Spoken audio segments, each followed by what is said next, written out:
गाईच्या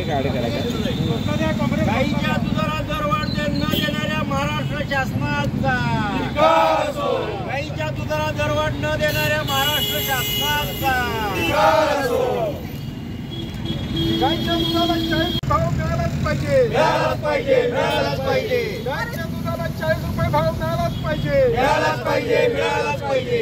बाकीचे हात वर करा की, बाकी सगळ्यांनी हात वर करा, घेतल्याशिवाय राहत नाही, अरे नहीं चलेगी, नहीं चलेगी, दादागिरी नहीं चलेगी।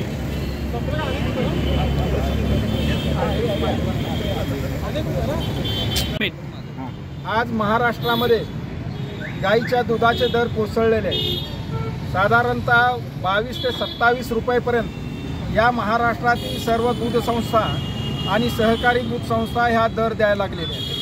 महाराष्ट्र सरकारनं खरं तर 34 रुपयाच्या खाली कुठल्याही दूध संस्थेनं दर द्यायचा नाही हे परिपत्रक काढून सुद्धा महाराष्ट्रातील एकही दूध संस्था त्याची अंमलबजावणी करताना दिसत नाही आणि महाराष्ट्र सरकार कुठलीही कारवाई करायला तयार नाही।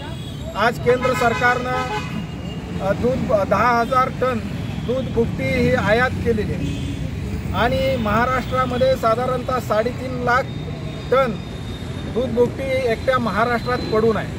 असं असताना महाराष्ट्र सरकार या दूध भुकटीला निर्यातीला कुठल्याही प्रकारचं प्रोत्साहन न देता बाहेरचीच आयात जर करत असेल तर शेतकऱ्यांच्या दुधाला भाव कसा मिळणार हा खरा शेतकऱ्यांच्या समोरचा प्रश्न आहे। त्यामुळं या सरकारनं जे काय अंमलबजावणी करून 34 रुपयेपेक्षा आज जर पाहिलं तर उत्पादन खर्च पाहता 40 रुपये दर दिला पाहिजे आणि तशा प्रकारचे आदेश या महाराष्ट्रातील दूध संस्थांना द्यावेत अशा प्रकारची मागणी आम्ही आज या ठिकाणी करतो आहोत।